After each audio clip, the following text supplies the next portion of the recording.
Islamic videos کے لیے ہند Islamic channel کو سبسکرائب کریں، بیل آئکن دبائیں تاکہ آپ کے اندر یہ دقت بھی طاری ہو، یہ نہیں کہ ہم کھچڑے کھائیں، یہ نہیں کہ ہم صرف شربتیں پئیں، یہ نہیں کہ ہم اچھے اچھے کھانے کھائیں۔ کل کا دن ہمیں یہ یاد کرنے کے لیے بھی ہے کہ آج سے 14 صدیوں پہلے یہی وہ دن تھا جب آسمان کا سورج تمازت اور اپنی چلچلاہٹ پیش کر رہا تھا۔ میرے رسول کا شہزادہ 3 دن سے بھوکا اور پیاسا میدان میں اپنے بچوں کو لے کر ایک بہت بڑا امتحان دے رہا تھا۔ آج اگر میں گھر میں سحر کے وقت سو رہا ہوں تو شرم سے ڈوب کر مرنا چاہیے، فجر کے وقت سو رہا ہوں شرم سے ڈوب کر مرنا چاہیے۔ یہی وہ عاشورہ کی تاریخ تھی جب گردنوں پر تلواریں تھی، اس وقت بھی حسین رب کا سجدہ فراموش نہیں کر رہا تھا، حسین سجدے میں رہا۔ اور میرے عزیزو، رسول اللہ کے اس خاندان کا تصور لے کر کے کل کا دن ہمیں جینا ہے اور خراج تحسین پیش کرنا ہے، عقیدت کے نذرانے پیش کرنے ہیں، اور پھر یہ پکار کر کے جانا ہے، ان ظالم کتوں کو بتا کر کے جانا ہے۔ ہم ہر سال کربلا بیان کر کے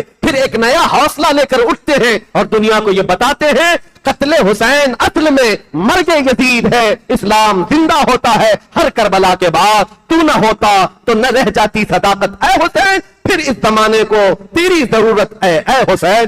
سلام ان شہیدان کربلا کو اور سلام اہل بیت اطہار کے ان نونہالوں کو، مولا کریم اخیر زندگی تک اہل بیت کے قدموں میں زندگی عطا فرمائے اور جان نثاران اہل بیت میں ہمارا شمار فرمائے۔ قیامت کے دن اللہ ہم سب کا حشر اہل بیت کے سائے تلے عطا فرمائے۔ آج میں آپ سے پوچھتا ہوں میرے عزیز، یہ مصلی امامت ہے، نماز پڑھنے والے جیسے بھی ہوں، مقتدی 1000 قسم کے آتے ہیں، کوئی داڑھی چلا، کوئی ٹوپی کے بغیر، کوئی پتہ نہیں کیا کیا چیزیں کیا ہوا، سب آتے ہیں، ان کو کوئی نہیں پوچھتا۔ لیکن امامت کے مصلی پر جو کھڑا ہے اس کے اوپر سے نیچے تک ساری چیزیں دیکھتی ہے آج بھی قوم۔ اگر کوئی شخص چوری میں مشہور ہو جائے تو میں آپ سے کہتا ہوں، کیا چور کو آپ اپنا امام بنا لیں گے مسجد کا؟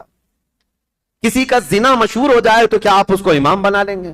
نہیں، آپ یہ کہیں گے میں جیسا تیسا ہوں لیکن امام نہیں۔ امام ایسا نہیں، چور ڈاکو اور لٹیرا ہم امام نہیں بناتے۔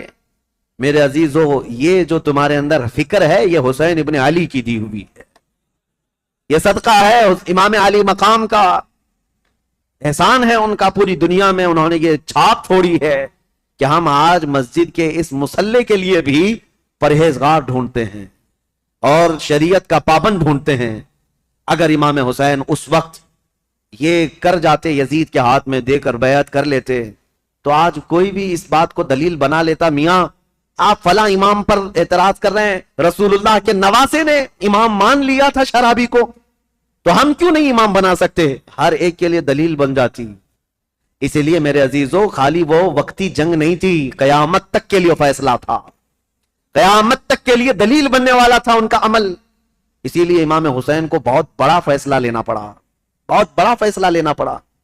اگر میرے نکلنے سے صرف میرے گھر کا ہی مسئلہ تھا تو یہ الگ بات ہے، لیکن میرے نکلنے سے آنے والی نسلوں کے لیے بھی ہے تو مجھے 1000 بار سوچنا پڑے گا۔ امام حسین کے سامنے یہ چیلنج تھا کہ وہ رسول اللہ کے نواسے، جن کے لیے میرے آقا نے یہ فرمایا حسین منی وانا من الحسین، حسین مجھ سے ہیں اور میں حسین سے ہوں، اس کا مطلب یہ ہے رسول اللہ کی شریعت حسین سے ہے، رسول اللہ کا دین حسین سے ہے۔ تو جب امام حسین سے پورا دین وابستہ ہے تو پھر امام حسین کو بہت سوچ کر کے قدم اٹھانا تھا۔